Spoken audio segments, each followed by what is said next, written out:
Okay, this is a new series that me and Rayner decided to do, and we're going to do it under the label of No Vaseline. Now, you can make of that name what you like. The fact of the matter is, both of us are very much aware of the fact that our society has become slaves of lies. The media lies to us, and then we take those lies and we just spread it further and further. And eventually, it's hard to understand, am I dealing with a lie or am I dealing with the truth? And then when the truth hits you, you are a hell of a surprised, and sometimes you're angry. So what we will do, me and Rayner, is we're going to discuss the things that we see every day around us, be it on social media, be it in the media, whatever, be it with family interaction, friends interaction. See these things and then discuss how it affects us. Now, Rayner is living in Qatar. Rayner, my first question to you is, was there a single incident that was, let's call it, the final straw for you to pack up and go? Colleen, thank you for having me. Yeah, I think let's just get into it. We were we were looking at, I think, since July 2021, after COVID, you know, formed a sort of, new relationship just before COVID, well, the beginning of COVID, with my current wife, and we moved in together later in that year of 2020, and then 2021 happened, and that was the first time we actually discussed leaving Johannesburg, and we thought about going down to Cape Town because that's where she's from, and the idea of getting out of SA has always been so and so. So at the beginning of 2023, my wife was told, she's a construction attorney, and she was basically told, like, they're running out of work at the firm that she was at. She was at an international firm in Sandton, and she was also a little bit unhappy with the working situation. So she put herself out there, and she actually got recruited by a company out here in Qatar, and she was working on the World Cup stadiums, the disputes, the legal disputes. So July last year, she leaves. It's actually the same time we'd moved into our new house, and we selected this house a lot to do with security, right? I had two power breed dogs. So I had a pit bull and a bully, and I needed a big yard, and I also have an 8-year-old daughter, and we needed a place that was secure, living in Joburg, and also, with enough space. So we got this place in an estate, double security, so you got a house with your own security, and then you've got the estate security around it. So in Athol, and yeah, we came here in December for a holiday. We'd been living apart for a few months, and we wanted to show my daughter what Doha was like and see if she liked it, and see whether or not, because we hadn't fully decided whether we're going to move all the family here, or stay in SA, and then my wife would come back, or we'd look at a different country. So we were here for a month, and it was lovely. And one of the main takeaways from the month was how safe it was, like that freedom, to get on an electric scooter and drive off for like 10 kilometers, 20 kilometers, and go have something to eat and come back, or just take a walk on the promenade. Now it's a little bit hot, but you could do that back in December. It's wintertime. So Laka, one of the first things I'll tell you, that like stress relief sleep, it was like the first full night I stayed here, and my wife took my daughter out in the morning. She was like, no, just don't leave your alarm off. You don't need to. Yeah, I'll take her. I'll go do something. I haven't seen her in ages, and carry on. So I only woke up at like midday because I hadn't had a proper good sleep. I don't have to let my dog out. I don't have to make sure this is, the alarms are off and whatever else in the day, and you're not paranoid. And back home, if my wife takes my daughter out, I'm checking my phone every 5 minutes, right? Because you don't know what's Yeah. going on. So that relief, and it was lacquer, and then, Can I give we stayed. you, can I interrupt you here? Yeah, absolutely. Yeah. I spent a lot of time in the Middle East, in Kuwait, Dubai, and Abu Dhabi. I know what the hell you're talking about. My experience with Qatar was just the airport because I went through it on my way to Kuwait or on my way back to South Africa. But I understand exactly what you're saying because the first day when I arrived in Kuwait and my host, we parked his car in the parking lot of the mall, and I want to take my laptop bag. And he said, "What the fuck are you doing?" I said, "What do you mean?" He said, "Leave the bloody thing. If we come back and it's gone, I'll give you a new one." That was his words. And he starts walking, and I see he fucking doesn't even lock his fucking car. And summer The they leave it windows are on. fucking Keep the open. aircon on. In summer they leave The the cars motor is running. running with the fucking Exactly, aircon on. Yeah. That blew my fucking mind. And we're on the highway towards a place where we're going to live. And we stop at an intersection. And there's a guy coming across the street between the cars. And fucking immediately I'm on full alert. And Locking you and checking your windows. Yeah. I understand what you're saying when you say about that feeling. Because to a South African, it's difficult to describe it to somebody else. 100%. How you experience that. I mean, at night, 12 o'clock at night, I take my camera and I walk into the streets of Kuwait City and I start taking night shots and so forth. No bloody problem. And then that one friend of ours there, he just said, "Just remember," and he showed us two areas. He said, "Don't take images there, photographs there, because that is the British embassy, and that one down there is the American embassy. If you take photographs there, they're going to fucking arrest you." There's always military outside, like one or Yeah. two vehicles. Yeah. So, it is something that a South African that has never been there cannot understand, that I want almost call it spiritual and emotional relaxation. 100%.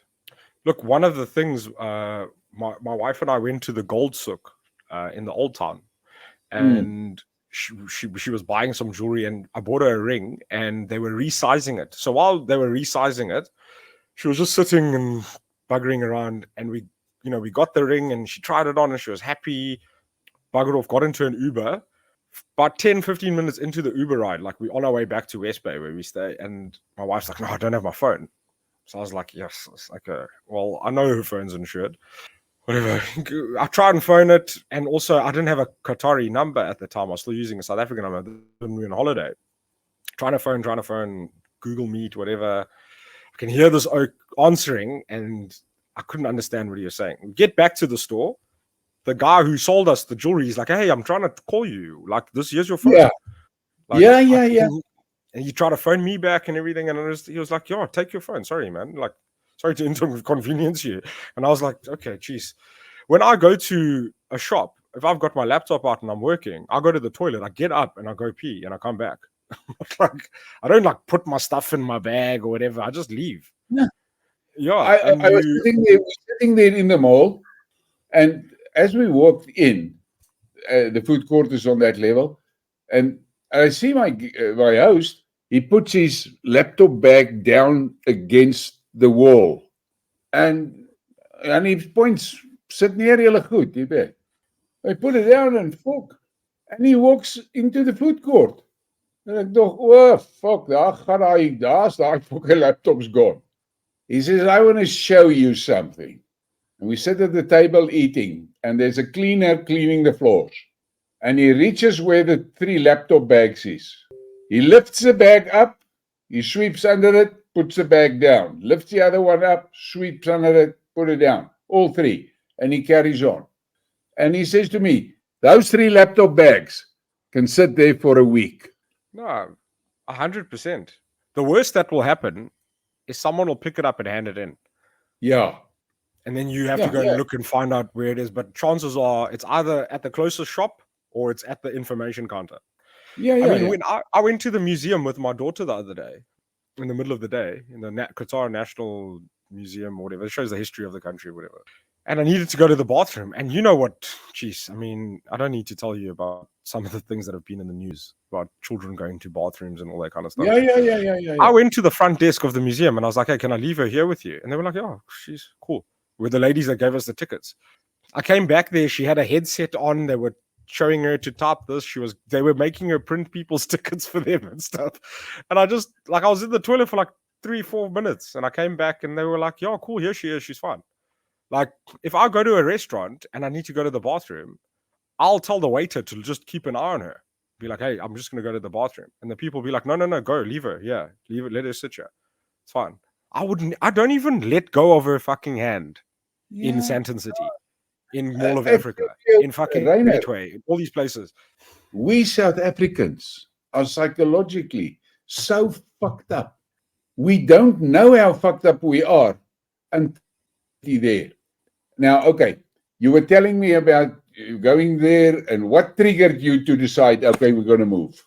So after the lovely holiday, we were actually, we were already talking about it. We were, my wife was saying, listen, like I'm battling, like I can't do this apart. Like I don't, my daughter and her, then it's her stepdaughter, but they are very, very close. And she was saying, I can't be apart from you guys. Like it sucks. Like I either got to come home or we got to decide. But by the end of 2024, we need to have made a decision. We need to either all be together, but somewhere.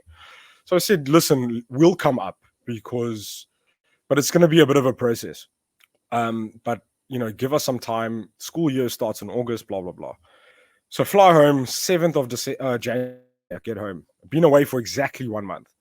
I land in Joburg at about 4:30 in the morning. And now I've got an 8-year-old girl on the flight with me, right? And regardless of what airline or wherever you are, you're in a room, you're basically in a big room full of strangers. So I'm not going to fall asleep and pass out and leave my 8-year-old to be to her own fucking devices. I am too South African to do that, right? Yeah. So I haven't slept. It's now fucking 4:30 in the morning. Get back to my house and I noticed my lights are on. And I'm like, I turned my lights off at the DB board before I left. Like my lights, my geysers, the only things I left running were my fridges. So my fridge in my kitchen, my fridge in my garage, and my freezers. And I think my internet was probably running. Like the only things that were running in the house. Turned my air cons, everything off at the DB board. That is a massive thing. And I didn't even realize. So then I see my garage isn't opening. I get there, I push the garage manually. There's a bit of a gap, and I'm like, who could have been here? I'm so out of it, right? I walk through my garage. I don't even realize my car had been stolen. I didn't even notice my empty garage. I walk through into my kitchen. Hey, did someone have a fucking drawl in my house? Go upstairs. My clothes are all over. The clothes they didn't steal are all over. These oaks have ransacked this place. They turned my geyser on or something had dripped. So something had blown. So I can hear this water dripping. And I'm thinking to myself, fuck. Like, this is the last thing I want to deal with right now. So I'm looking around. I'm like, okay, so obviously I've been robbed. And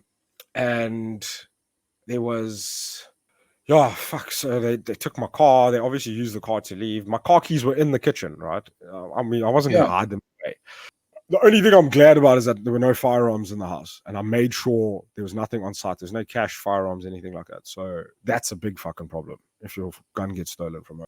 And I just, for some reason, thought to myself, don't leave this here before I left, right? So obviously, I got the cops and everyone comes in. And the cops are telling us, no, it's because there's a green belt that runs behind my complex. And I thought we had like this double barriers, like these high palisade fences with electric. They cut through the electric fence. They just stepped over all the rows of barbed wire that we had. And the way out, they took my car and drove straight out the complex, right? So the way in, should I say, there was no way you carrying anyone's valuables over there. So obviously people knew. And they knew we were away for a long time. Like I was telling you, I had neighbors. My neighbor drove a Ferrari and all these kinds of things. I was like, guys, people know what's going on in here. So anyway, I've got insurance, insured up to Mars. Like I've learned many lessons in my life, and one of them is to always be insured, right? So I'm like, you know what? These are material things. I'll start the insurance process. Obviously, tell my wife what happened. So the next day, Like, are you making more sense of it? Now we've put through, we're starting to do the claim and everything. And I made a video about it. And I posted it on my TikTok. And it was the first time a video of mine had like really blown up, right? And I had a few thousand likes and multiple thousand views and whatever. Not viral, but enough. It was, my other stuff really didn't go anywhere. And the reactions, a lot of people were like, shit, fuck, this is one of those things, And I said, look, this was the reason. We were already halfway out the door. But now that I didn't have to sell all my stuff and I could get paid and I'm getting this lump sum of cash, I'm leaving. Like, what the fuck? You think I'm going to buy more stuff for people to steal? Like, Yeah. Replace the car. So I drove a rental car for like 4 months. And yeah, that was my turning point. And I was like, I made a video about it. So, and like, I've been on Twitter and all of that for a long time. I don't mind being abused online. I don't give a shit. Like, you've known me for a while online. But the kind of reactions I was surprised at, where someone had downloaded my video off TikTok and had posted it on Twitter, and I saw some of the replies. I'd actually closed my Twitter account for like about a year, and people sent me the link. It was actually a couple of friends sent it to me.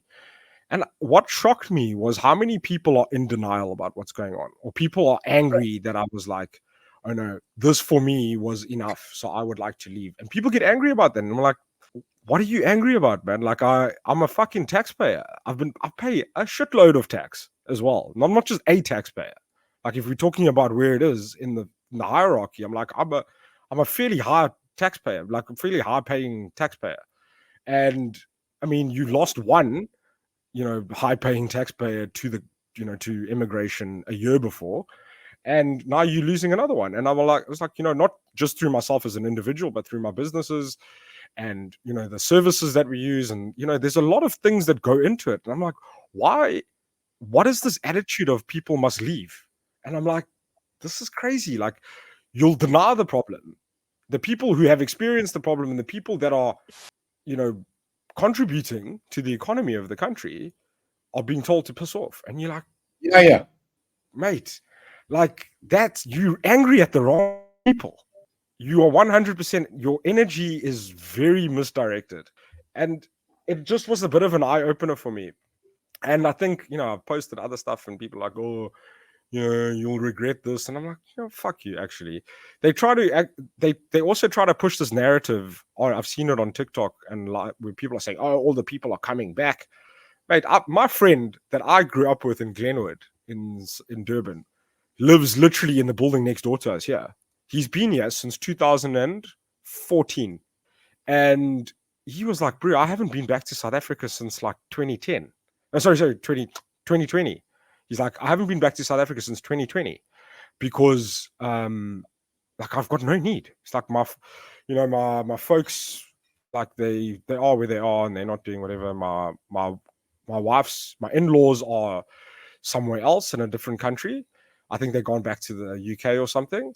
And she was like, he was like, yeah, we've got no need to go back to South Africa. It's like, the last time I went was just after the whole lockdown COVID thing. And he was like, I'm done. Like, no reason to go back. I've got family that immigrated in the early part of the new millennium, like 2001. And like, this idea that, so to give you a real idea, the process to immigrate, you got to get your documents attested, right? So because we moved on I have to show how I'm related to my wife. I have to show how my daughter's related to us. So it's like marriage certificates and birth certificates and all these things, and degrees and whatever else, your matric, and just in case you want to apply for a job or something and you need to get that done. So it needs to go to whatever department. So the High Court, they'll get like a copy made, and then they give you your original back, and then they send those like certified copies on to places like the Department of Education. So my daughter's school reports had to be done. And so they had to go to the Department of Basic Education. My like degrees and transcripts had to go to like, other education departments, blah, blah, blah. Then it all has to go to DIRCO. So DIRCO has to attest it before the foreign embassy. So DIRCO and then the Qatari embassy. DIRCO has like a 3-month backlog of people. And they can do this, they can do all of them in one day. So if they can do, let's say, 12 a day, right?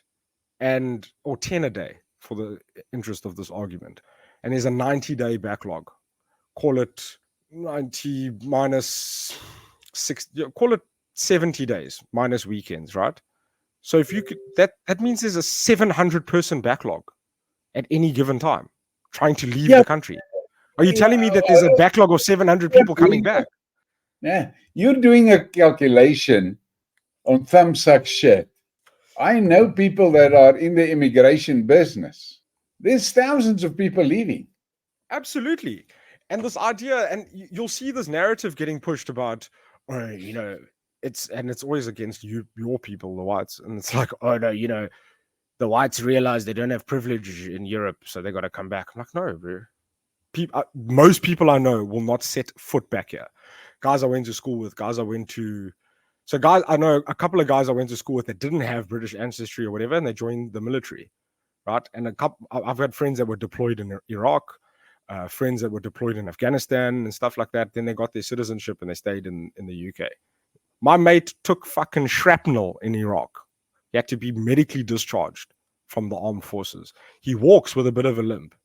And he will still rather fucking limp in England than come back to South Africa after what he did, after what happened to him. And it's like, Okay, the idea right. that all these people are just clamoring to come back, it's absolute bullshit. Complete bullshit. Let's look at it. So you were hinging on leaving, then you had a house break-in, and that was the final straw, and you go there, and now you're there. And I can talk for hours about your experiences there because I spent a hell of a lot of time in the Middle East, in Kuwait, Abu Dhabi, and Dubai. And for me, I wanted to go. There was opportunities for me there, but I realized that my wife will never adapt in that society, and so that was one of the things that worried me. And my hosts in Kuwait specifically, they couldn't understand that I was so comfortable in the heat there. They thought, the heat would kill us. And I said to them, no, no, no, no. Buddha, we understand heat and we understand the sun and so forth. It's actually lekker here because you've got low humidity. We've got, I get 45 here, but then the humidity sits in 80, then you can understand what it's like. So that was 100%. there was a lot of these interactions that I had there. That was quite amazing. But, people tend to oversimplify the matter of people leaving the country and people coming back to the country.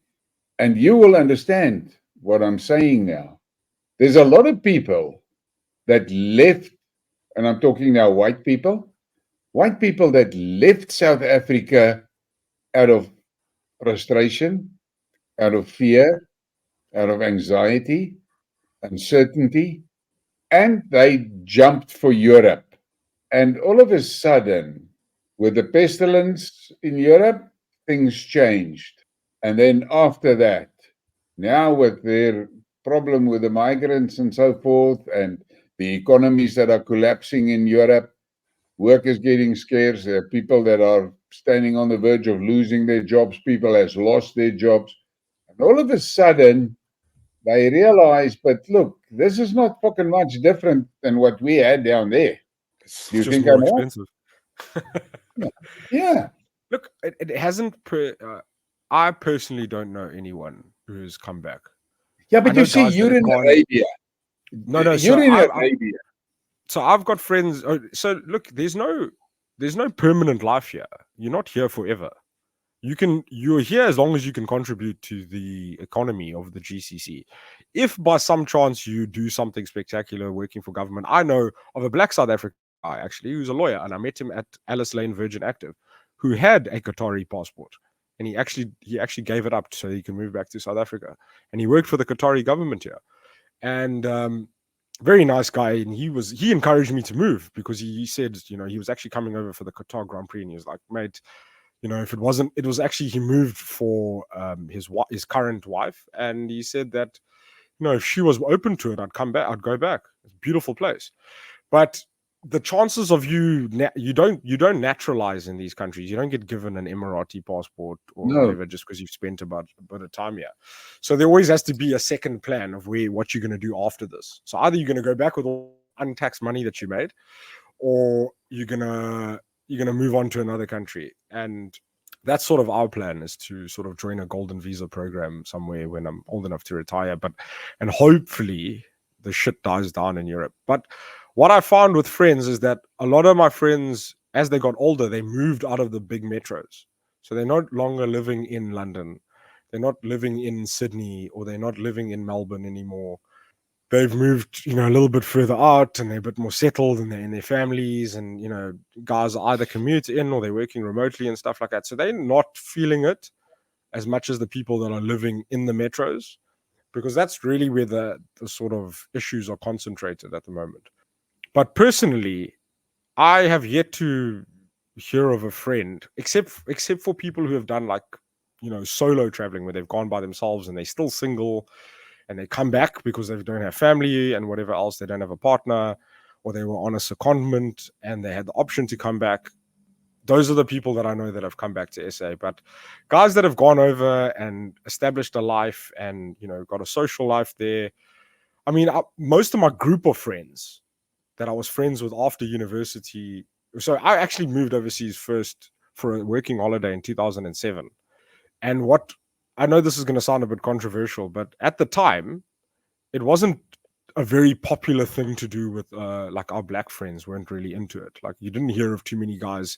And I mean, we're talking about private school, people from Hilton, Kersney, all of that. Like, they would just not some of them would go and travel, maybe go to America and stuff like that. But this whole working holiday thing was more like the white kids were doing it, and I had friends that did it. So I was like, oh, let me go to London. Had a big draw, came back. This was 2007.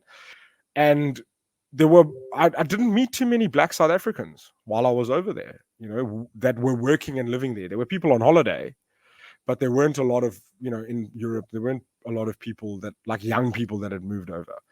Look, I know black people have immigrated for many years. I know people studied overseas. You didn't find the one fucking example to disprove it.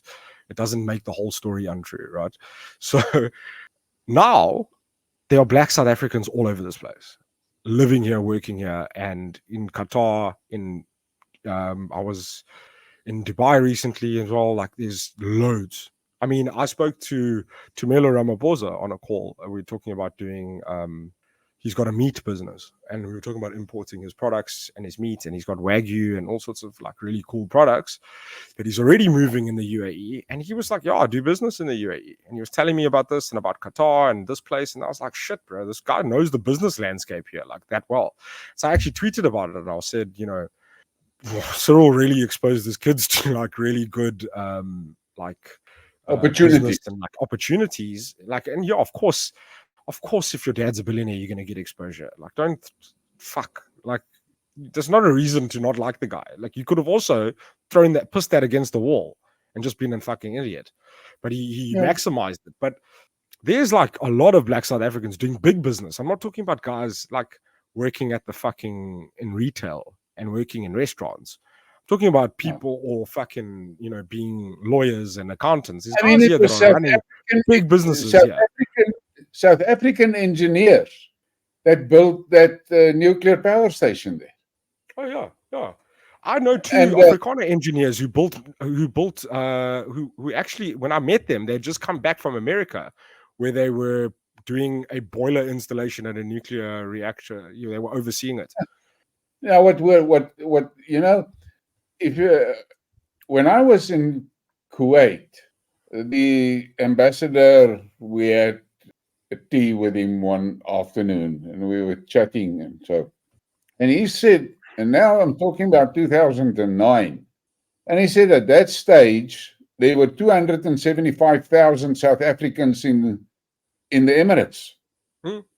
Yeah, and when I was in Abu Dhabi, must be way more now. Yeah, I met a black guy there that was he was involved in some engineering operation and whatever and so forth.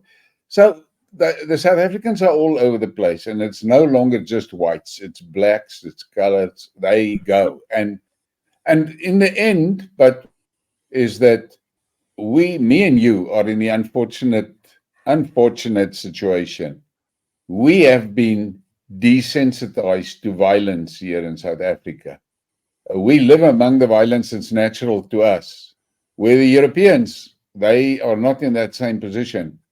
And the way that I see the European and the British societies, specifically the metro societies, crumbling under the load of the illegal immigrants, that is going to become intolerable for those people.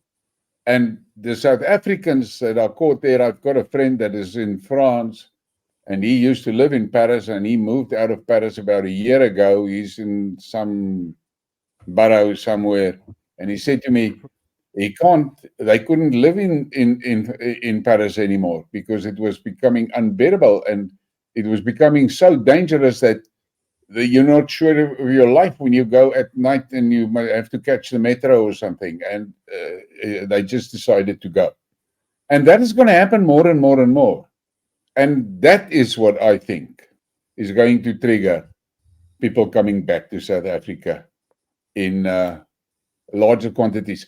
The big thing for us here in South Africa now, as far as I'm concerned, is we got to get this political fuck up sorted out. And it is my opinion that the only is to break the country in pieces, balkanize it, let it break up in pieces, because this government is incapable of handling this complex unity. It cannot. It cannot. They showed it over 30 years. They fucked everything. Now to rebuild it, I spoke to a friend of mine that we were at varsity together, and he's more into state law and all of that cut and administration and so forth. And he said to me, according to their little think tank, to recover and rebuild just the civil service, you're looking at 30 to 40 years. And he said the problem is the skills is gone and they don't have the right people to do it. And it is too huge.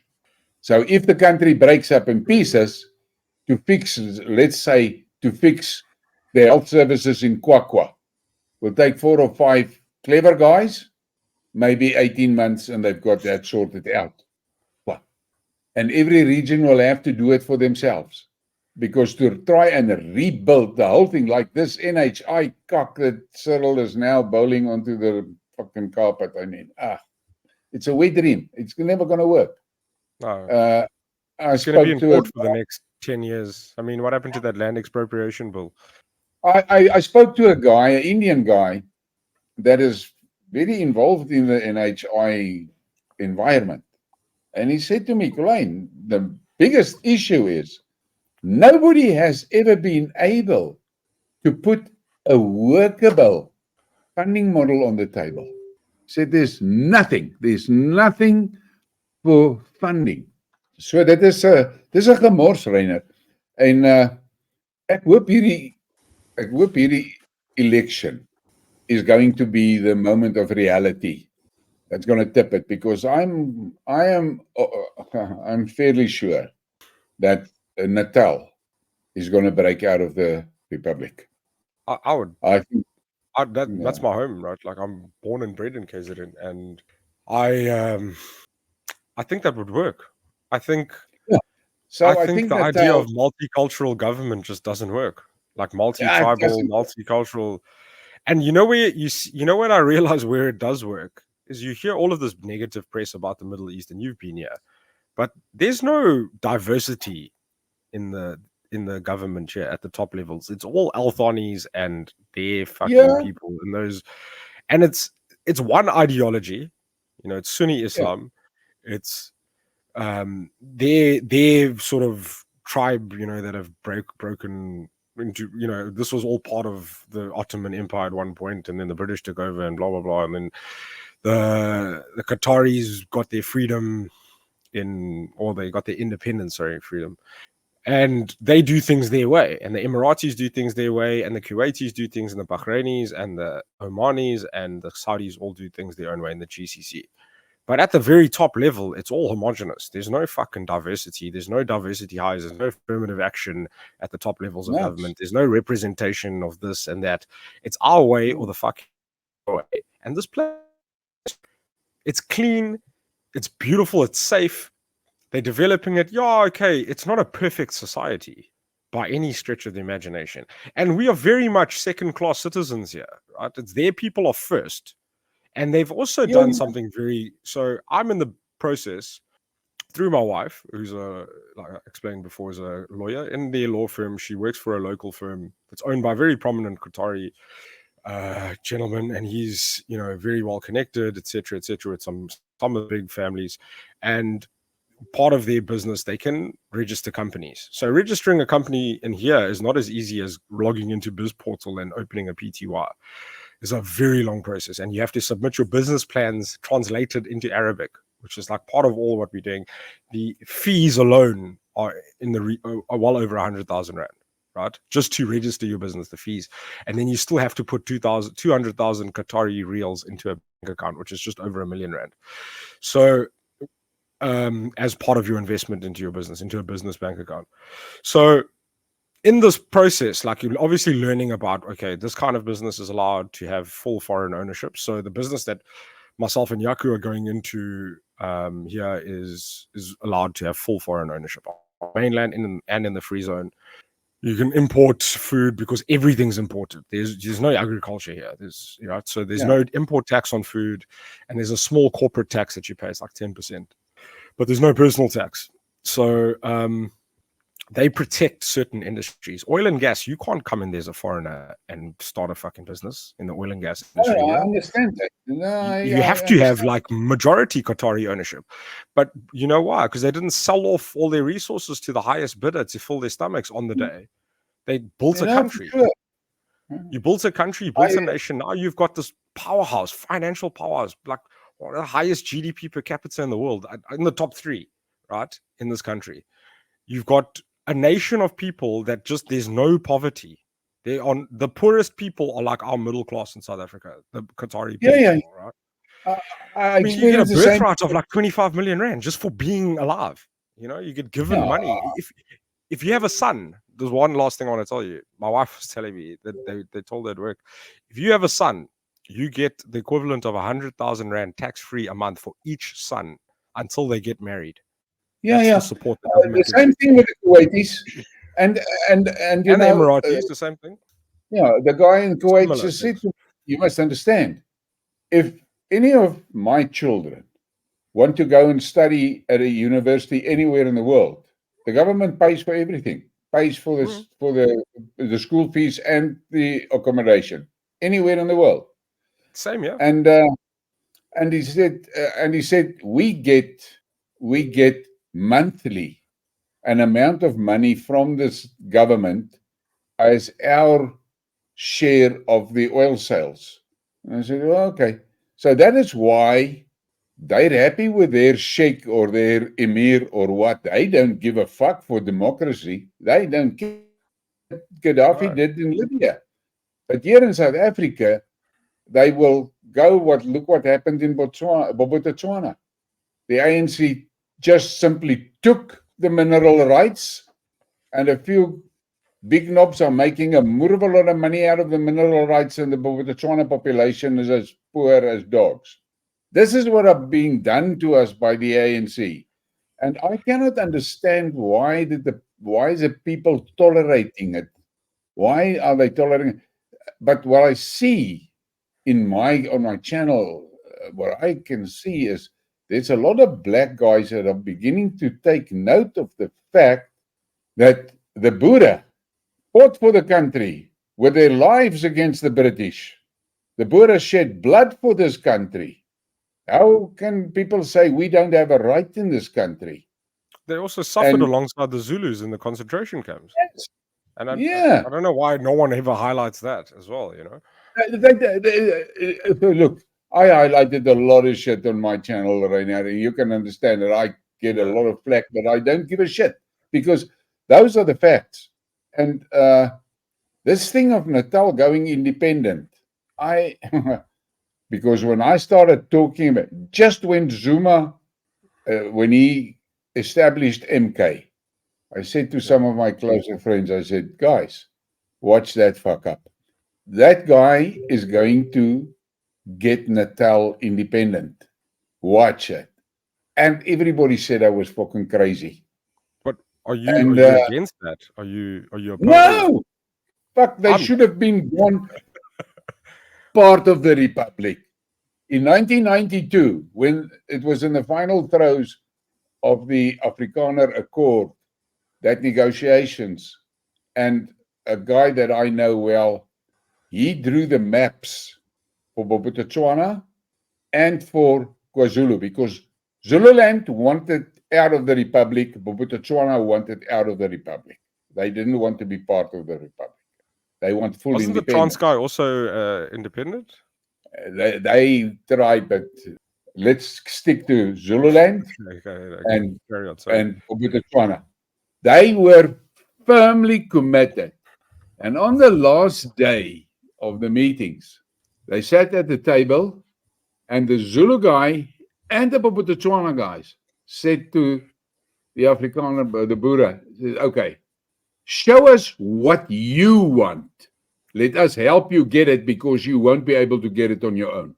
And the Mulder brothers and Karl Boshoff wiped that off the table. Why? Fuck, good question. Any case, I think an independent KZN, right? KZN is like, obviously I've got a bit of bias because I grew up in KZN, but it's got everything you need besides the minerals that you find in the. You've got a bit of coal in Newcastle, whatever else, but I mean, like proper, like gold, chromium, all of that stuff, silver, whatever. no, it's not there. Not there. But what you have is thousands of hectares of very good farmland, right? Okay, now listen to this. Listen to this. I'm talking to a Zulu guy about it. And I said, all right, now you go independent. What about the Become the Buddha? breadbasket of South Africa. And he said, I said to him, what about the Buddha? He said, what about the fucking Buddha? We know what land here is the Boer land. Our king made deals with the Buddha. We know it. And then he says to me, incidentally, Durban belongs to the Buddha. The English stole it from the fucking Buddha. They got it from our king. And he said, okay, that's interesting. And I said, now the Buddha that is now there, what about their land? And he said, what about their land? And I said, are they going to be safe there? And he said, for fuck's sakes, if they go, we die of hunger. So Natal can be extremely productive as far as food is concerned. They've got the land, they have it, and they've got the farmers. And I think for about 400 years, the Europeans were trying to establish the sea route right to the east. Yeah. And it's still very important. So it's the most important part of South Africa. For BRICS, that is it. The sea route is the thing. But now, what does Natal also have? That massive fucking harbor at Richards Bay. Richards Bay and Durban, yeah. Those two harbors will control Gauteng. It's the shortest route to Gauteng. Yeah, they'll control Gauteng. So, as long as both nations or federations, or whatever you want to call them, or not federations, both states agree to reconstruct the railways, you will have some of the best trade you can get, you know?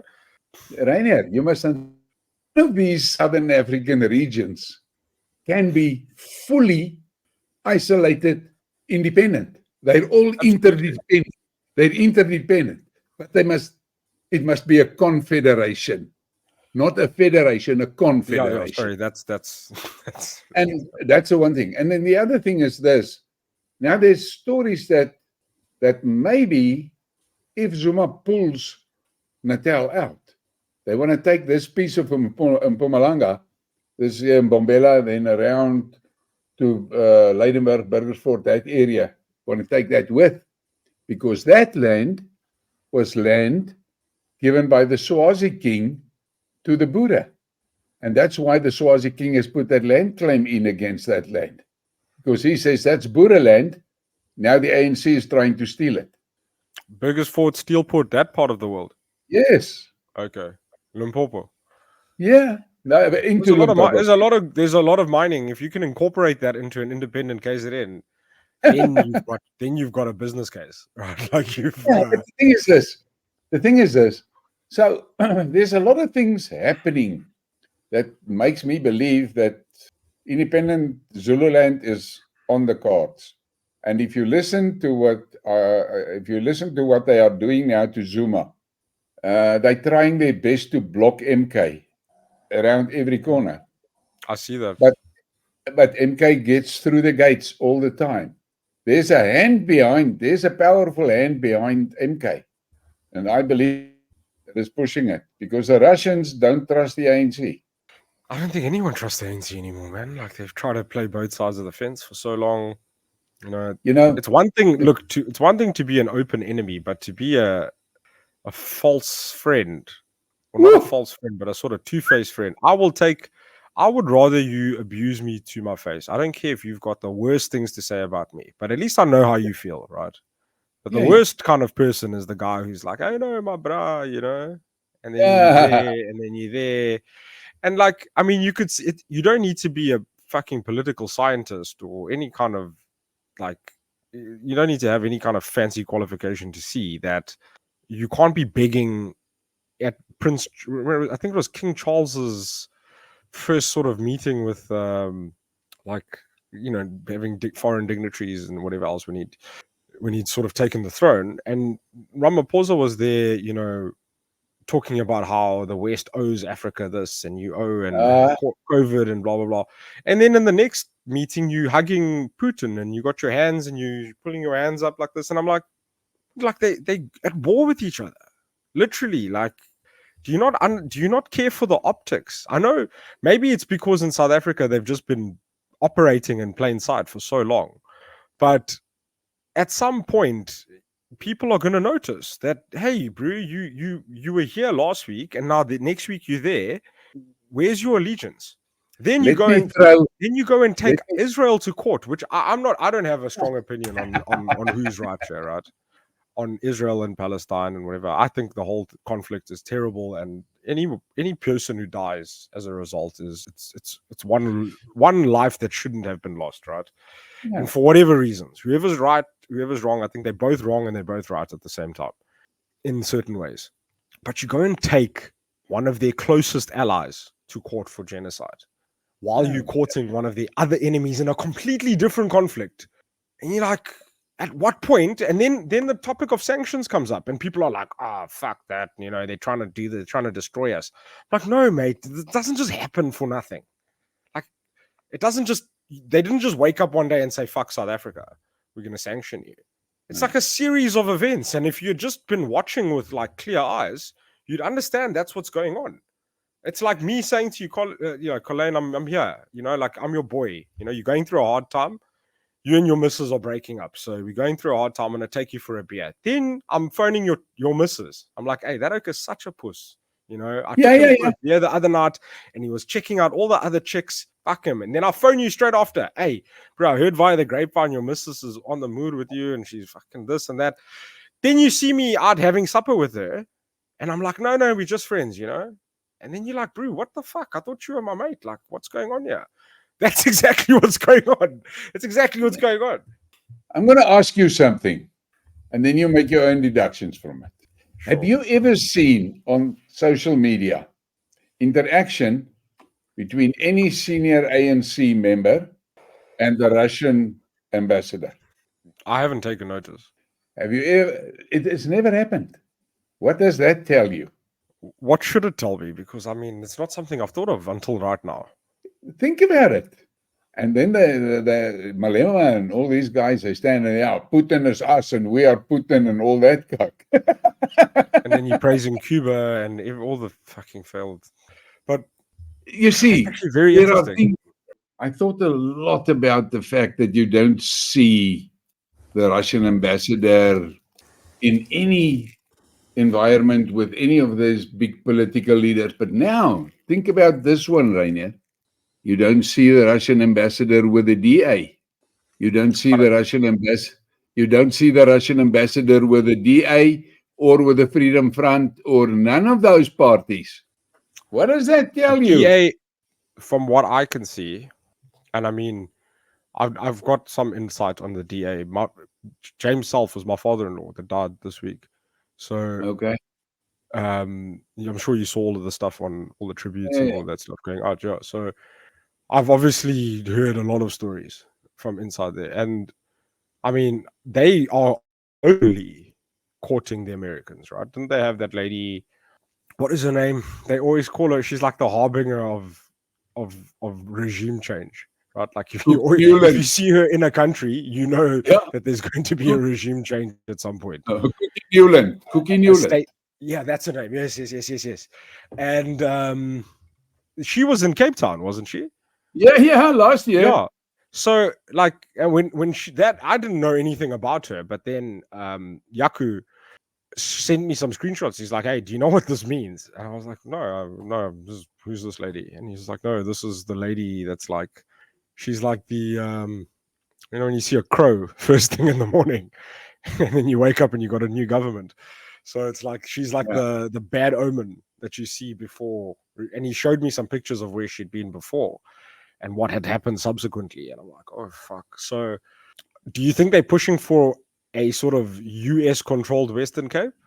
Because there's some nice resources out that way, right? Especially if they clip that Northern Cape section in as well, because in the Karoo there's gas fields, right?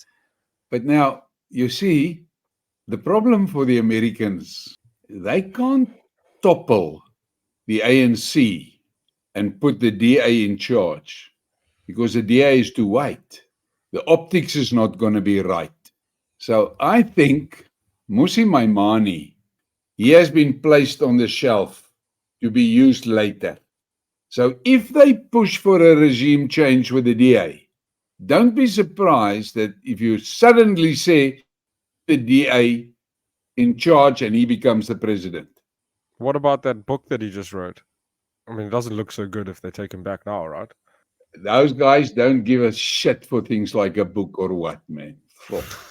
It's optics. And it's most probably just to make the game even more intrigued. And so the Americans are fairly comfortable that they've got the Cape under their control. But so they're happy. But the Russians and the Chinese are fucking nervous. They don't have a foothold in South Africa. So if things go sideways, they've got a problem with the sea route. And they're not going to allow that. No, especially China, right?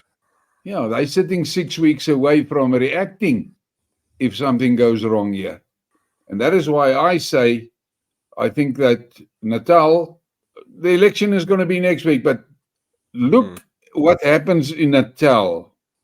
Zuma needs MK and the IFP to have a 66. Fuck the EFF. I think they'll go into coalition with the EFF in they won't. I can tell in you Durban, other stories. I think in Durban Metro. I've got other information around the EFF, but so it will be the IFP and MK. They are aiming for 66% in Zululand, in Natal. Now the latest polls I saw, they are at 61, and the ANC is at 30, and then there's 9% to smaller parties. And I'm sure that smaller parties, that will be some Indian parties and guys like that, who will go with MK. Did you see that independent that's running in KZN? That comedian, one of the Indian comedians is running as an independent. Yeah. He could end up being a kingmaker. Yeah. So I'm just kidding. That is what I think is going to, because Putin is a guy that is extremely fixated on the law. Everything must be legal. That's why it took him so long before he took action in the Donbass. The legal part had to get in place. And now, what I think was going to happen in Natal, they're going to use the election results as a referendum result, like they did in Crimea, and get Natal out of South Africa. Another friend of mine said to me, another friend of mine, not a friend, but a guy that I know well, and he's well connected into the Russian part of the environment. He said to me, there's a Murva battleship between Mozambique and Madagascar, just fucking floating there. Nobody fucking knows what the hell the thing is doing there, but he's there. A Russian battleship. Yeah.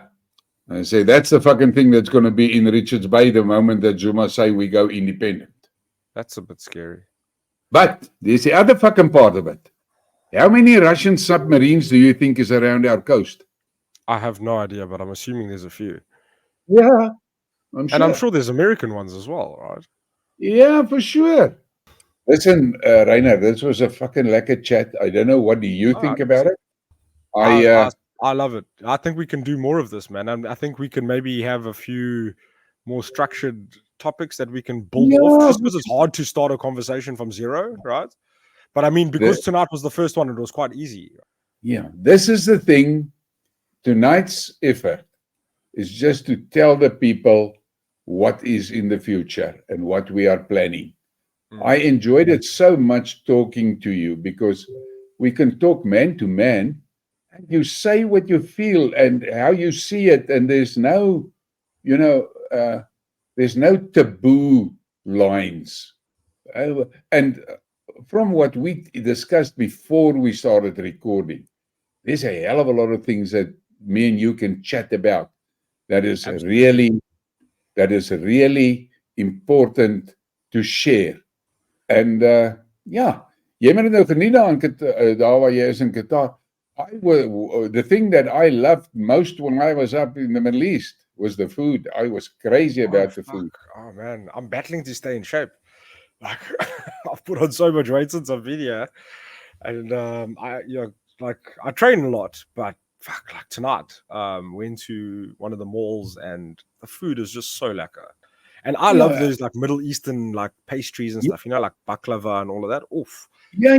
And the thing is this, what I liked is we'll sit down at the table and the host, he takes the menu and he starts talking, and his fucking hand goes up and down on the menu and he gives it till he go.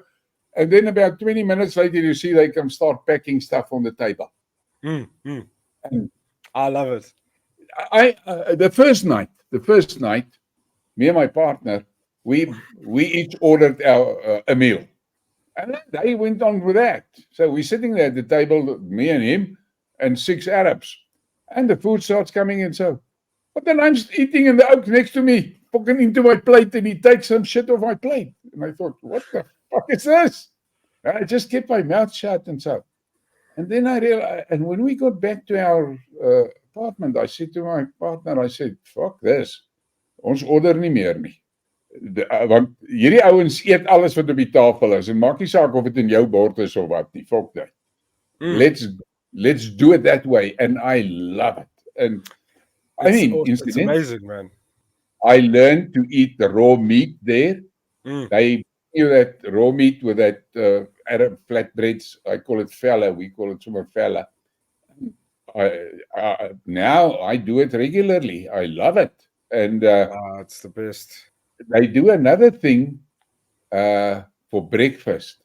It's almost like a pizza, but it's sweet and it's got white cheese and stuff on it. Have you seen it? Yes, and sometimes it's got like little mints and like spices. No. The one is just sweet with cream cheese and honey and all of that. And the thing that I like there is they make a thing where they put mince. Oh, man, I think I know what you're talking about. Yeah. And they make another thing where they take mince and they put it on that flatbread, and they put another flatbread on top of it, and then they squeeze it together and heat it. Now in Kuwait they called it arayas. It means brides. And yes, I love that. That's one of my favorites, but I also just love like a good shawarma, when they put all hummus and all of that. You can't go wrong, man. But where I first experienced that whole thing where they order a whole lot of food. You can't even read the menu, right? So and they speak and then the waiter comes out was in Turkey for me. So I went to Turkey. I used to work for this American company, and the region, my boss for the region, the guy I reported to, so I was like the manager of Southern Africa, and I reported into this Turkish guy. And I would go to Istanbul, and even when I was with his family, he'd be like, no, you just order, and then you just eat whatever like that. And I was like, this is lekker. Yeah. And then I did that with clients. I did that with some of like our staff, like our team members and stuff. And I was like, this is lekker. Then when I came here, it wasn't such a culture shock. It was like, okay, this is how they operate, right? But the food is top class, yeah. And you know what I love about the Gulf is that because there's so many expats from Philippines, fucking Mexico, America, from wherever, they come here and food here. So then you can get a proper Indian curry here, like a proper Indian curry. There's so many Indians. There's more than double as many Indians as there are Qataris here. You know that for every one Qatari, there's like 2.1 Indians. So there's 770,000 Indians living here, and then there's another 400,000 Bangladeshi people. The Qataris are only in 330,000 in number, so they've got like 1 million from those two countries, over 1 million, and the Qataris are like less than a third of their. The same thing is you see the same thing in Kuwait. It's 90% expats. Yeah. They were about 275,000 Kuwaitis, but the rest is expats. I must tell you something, actually. Sorry, you okay? No, go. No, I was gonna say about the locals. I'd never met any locals, right? So I heard from my friends that had been here, like, hey, they hit and miss. You don't know what kind of people you're gonna get, and a lot of them are very like they don't have time for the foreigners. A lot of them because, you come and go, right? Like they're not gonna form, and their culture is very tight. Like they with their families, and they're not doing a lot of stuff, right?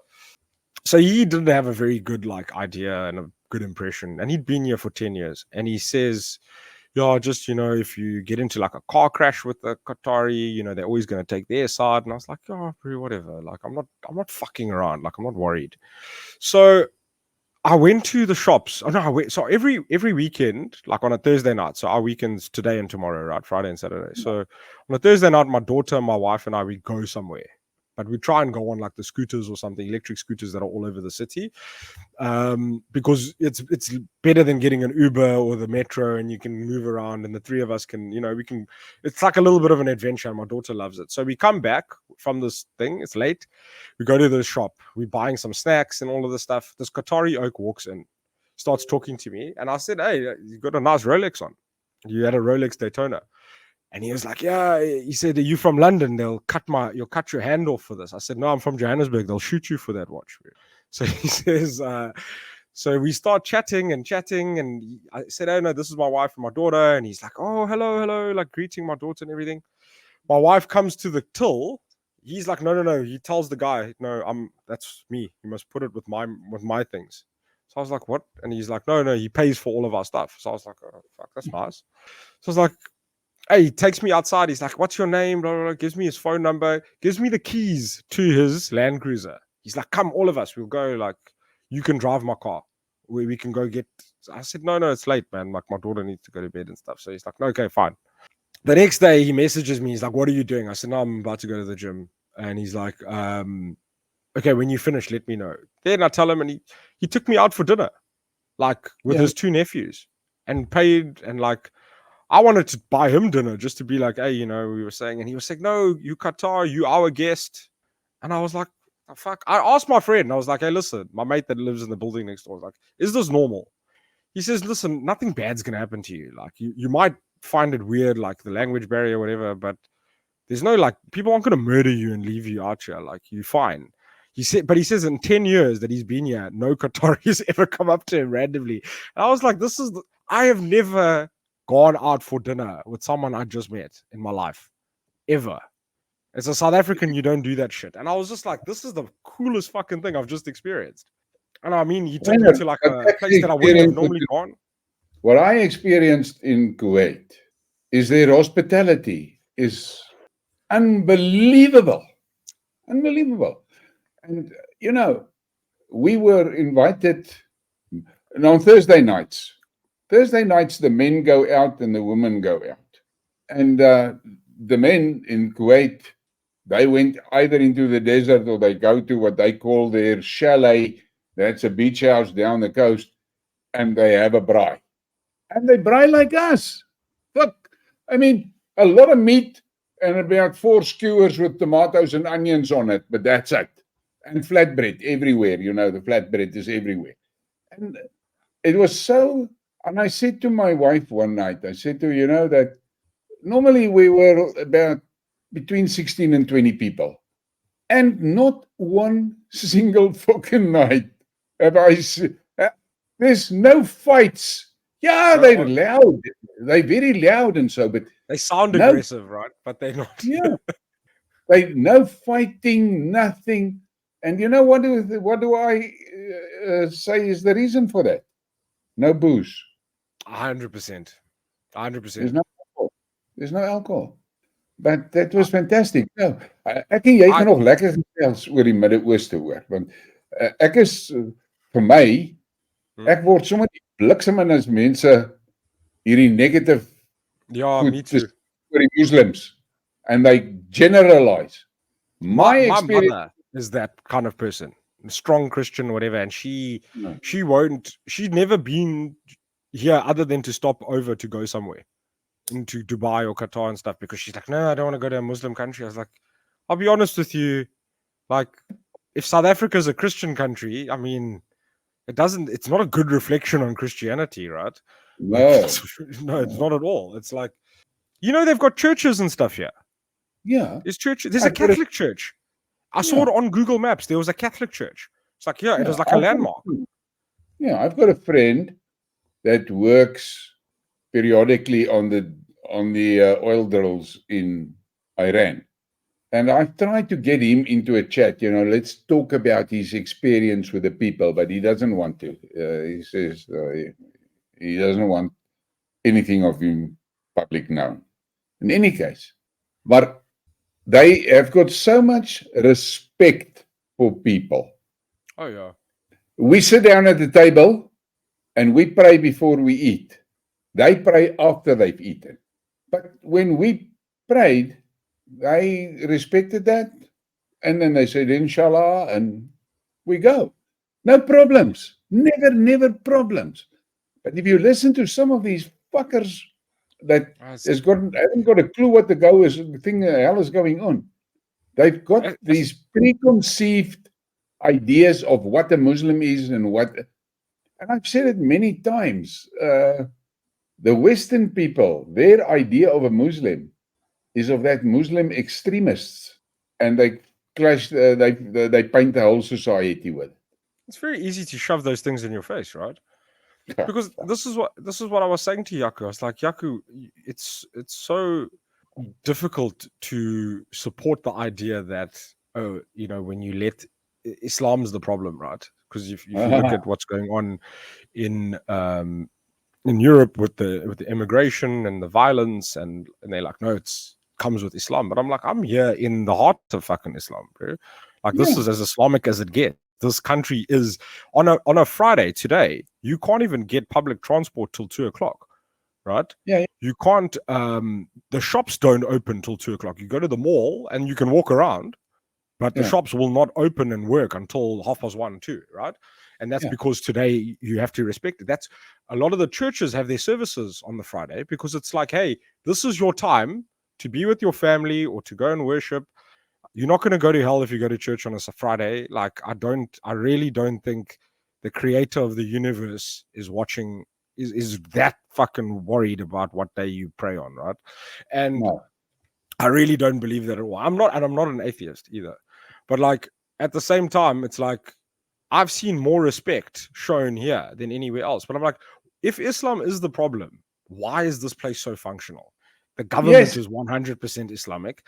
The ideology is Islamic. Their laws are based off Sharia law, but there's parts of Sharia that it's not 100% Sharia by the book. That they've got a very modern justice system. I mean, I'm married to a lawyer.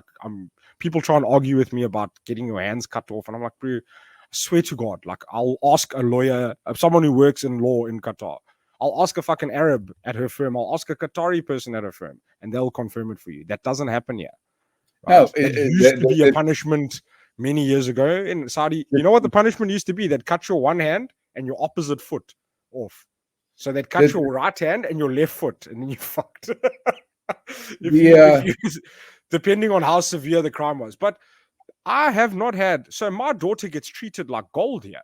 When I walk through the airport, they're like, "Hey, no, you got your little girl. No, you come first. You go. Yeah. Because I'm always around my daughter, right? Like she hasn't started school yet, so like we get given. I mean, look, a lot of people say it's because you don't look South Asian, right? And that there's a bit of racism towards Indian people and Filipinos. I have seen that before. I've got a story about that in Dubai, but like, I understand. But I also think they respect kids. They don't treat Filipino kids like shit. I don't ever see that. I don't see people getting abused in the streets. And maybe I haven't experienced that side. And I know a lot of shit happened when they were building the stadiums and all of that, and people died. But like, I've only experienced tolerance. I've only experienced friendliness, tolerance. I mean, respect. The right word is respect. I've had, someone, you walk in the road and someone, takes a turn up a slipway without indicating, and you're like, hey, you come in. I've had people apologize to me, and they're like, hey, sorry. Like Arab people driving, and I'm like, in South Africa, the oak in the wrong would have flicked you. You just said, fuck you, whatever, get out my car, fuck you up. And I'm like, over here, it's not like that. No. Like, I've only experienced, and I've only been here for like 3 or 4 weeks now, but I was here for a month before. So I think I've spent enough time. I wasn't not like staying in a holiday resort. I'm walking in the streets. I'm going to the mall. I'm shopping where you shop, we're not doing fancy shit. Like, we live normally. And it's like, okay, I've only experienced like good hospitality, good manners from people. The thing is this: when I was in Kuwait, one evening, me and my partner, we were walking the streets, and I'm taking photographs and so forth. And we get to a fish place. Now there's a lot of raw fish there, and then you pick what you want, and they prepare it for you, and then you have your meal. So the two of us are standing there in the counters looking at the stuff, and an Arab guy comes to us, a Kuwaiti, and he says, "Where are you from?" I said, "No, we're from South Africa." And what? And he said, "What would you like to eat?" And he said, "Oh, I would like to have one of those deep fried, and I want some bread, obviously." And he said, "What?" And then he started explaining to my partner about the other fish that are there and what they are and what. Mm. And he turns around and he talks to the owner of the shop in Arabic. And the oak says, "Listen, have a seat. They'll bring your food now. I've arranged it." And he greets us and he goes. So we sit there and then we get our food and we eat. And then we ask for the bill. Oak says, I know it's klaar betaal. What? You say, well, that's the way it works. So you weet, Rayner, 100%, man. We are, unfortunately, a lot of people, they tend to be, they've got this preconceived ideas of what things should be without having any experience of. I mean, I went through 3 Ramadans in Kuwait. All they ask for you to is respect it, right? Don't eat in public. Don't drink in public. Yeah. Eat at home. I mean, what go buy your food and eat at home. Our own host. And I said to him, "Listen, I'm used to eating 1 meal a day. If I've got enough water, I'm happy. And I'll smoke on the roof." And he said, "Yeah, sure. No problem." And that's the way it went. I think that people... Nee man, daar's baie dinge waaroor ons moet net bietjie, jy weet, in Afrikaans is daar 'n saying, hulle sê, relax jou tiete. Just relax your tits a bit and look and be objective and don't be so quick to judge. Yeah. And many times they make a fucking judgment onto some bloody story that they read somewhere on a fucking Facebook page, not even from personal experience, So, 100%, yes. Or something they saw on CNN, right? Yeah. I kan dit nie vat nie. Rayner, dit was one last thing. So the last I was actually with my daughter. I took her to this like science museum, right? And these kids can do like all these cool experiments. They can see how air flows and blah blah blah, water, all the stuff. So it was like towards the end of our holiday, and I was like, "Hey, you know what I'd love to do is chat to a South African about their time here, like a family, with kids and everything. Not my friend, but like other people that I don't know."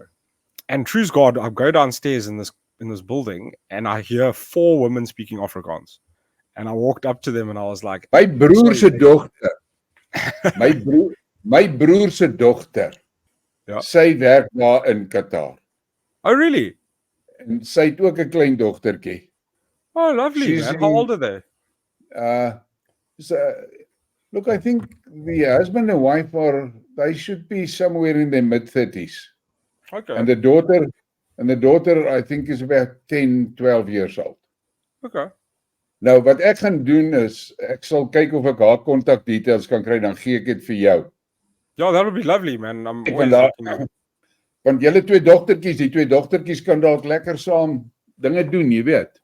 You know what? If I can find a way to just get her off this fucking iPad the whole day, right? And watching YouTube, and unfortunately it's so hot and stuff. Like I can't just take her out places, and it's bloody expensive to do everything here. And I'll spend a fortune here if I had to do something like out every day. It's cost we were just laughing. We were looking at this restaurant that's down the road, and we were like, why is it so busy? Why is it so popular? I look on the menu. A fucking steak is like 4,000 Rand on the menu. I was like, when the business kicks off, then I'll take us all lekker. But what I was saying to you is I met these 4 Afrikaner ladies, and I was like, hey, sorry, ladies, I don't mean to interrupt you, but I heard you all speaking Afrikaans, and I'm South African. I said, if anyone's going to give me an honest opinion on a place, it's going to be an Afrikaner. Right? You're not going to tell me bullshit. And they all laughed, and they were like, and I was like, hey, listen, we're thinking of moving. Like, what would you do? And they were all said, we will never go back. They said, promise you, once you move here and you're here, and you understand the life here and how you can live, they're like, whatever's negative, you'll accept. Especially as a South African, you're willing to put up with the negative. And I'm actually still like, the one lady follows me on Instagram and stuff. I was like, good people, man. Her husband's a pilot and he works for Qatar Airways. And yeah, they seem like a lekker family from Somerset West. And I've just found that like the people that do come here, they love it. But the people, like you say, the ones that sit at home and they hear it from their friend, or they hear it from this person, or they hear a rumor, Chinese whispers, and it's, oh no, they cut your hands off, or no, they kidnap girls and all this stuff. And it's like, come here and see. Just come here. Just spend some time here. Nou, Rayner, ons gaan nog baie aandag gesels. Ek sien dit kom. Dit was baie lekker. Very lekker. Thank you so much for including me on this. And I think we should do a TikTok live one day, me and you. Yeah, well, you can run it. Now, I don't know if the guys on TikTok want to see me. But we'll think of like a topic, or we'll play one of those games where you like you ask each other question things. But I'll find the questions. I'll give it to you. Okay. All right, man. Jy met jou naweek geniet. Môre is nou vir julle Sondag. En Sondag begin julle weer werk. You know what's weird is that all my business guys, all my partners and stuff, they're all relaxing on a Sunday, and my wife's at work. We all starting our week, so the energy is weird. People are like, I'm ready to start grafting, and I'm asking people questions, and they're like, hey bro, it's Sunday, what are you doing? But have a good one, man. Thank you. Take care of yourself. Cheers, man.